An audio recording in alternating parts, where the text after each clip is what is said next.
Mahigit 2 dekadang nagsama si Comedy King Dolphy at ang kanyang longtime partner na si Jasha Padilla. Sa isang panayam, sinabi ng hari ng komedya na bagamat hindi matuloy-tuloy ang planong pag-iisang dibdib, hindi raw ito naging hadlang sa kanilang pagmamahalan. Narito ang report. Minsan nang nagbiro si Comedy King Dolphy. Pagdating daw sa kanyang mga nakarelasyon, tila na kumpleto na raw niya ang alpabeto.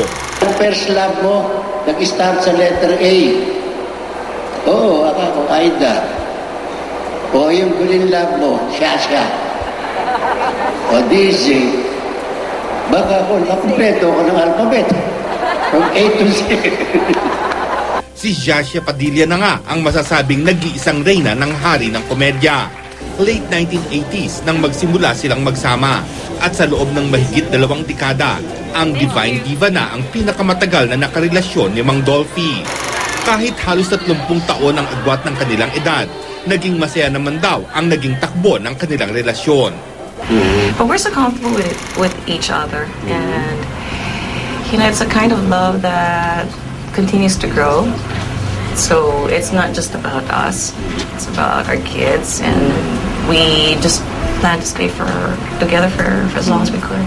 Together forever. Together forever na. May 2 anak sina Dolphy at Jasha, sina Nicole, ang kanilang adopted daughter, at si Zia. Ang dalawa ang kumumpleto sa 18 anak ng Comedy King. Pero tulad daw ng normal na relasyon, may pagkakataong nagkakatampuhan din sina Dolphy at Jasha. There was a point kasi that I had to admit, of course, everybody goes through, rough times. What else can we say about our relationship? It's been tried and tested over the years. So we have nothing to prove. Sa amin dalawa, wala na kaming dapat i-prove sa isa't isa. Wala na kami dapat i-prove sa ibang tao. Pero iba raw talaga ang pagsasama nilang dalawa. Bukod sa puno raw ito ng pagmamahalan, madali raw silang magkaintindihan. When you're comfortable with each other, yung mga ganong, kahit one is a little grouchy, moody, naiintindihan. Kasi ganun talaga yun eh. Wala nang nga raw mahihiling pa ang dalawa pagdating sa kanilang relasyon. Pero aminado rin ang Comedy King na kahit paano'y nais niyang iharap sa altar si Jasha. Sabi ko nga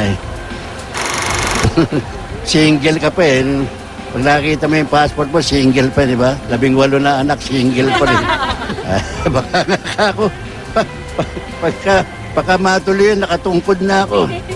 Tinatanggap ko po siya.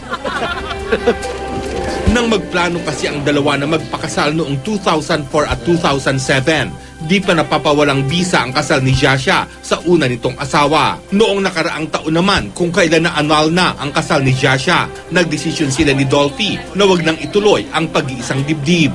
Pero sa kabila nito, wala na raw makakahadlang pa sa pag-iibigan nilang dalawa. Kasi siya nandun talaga eh.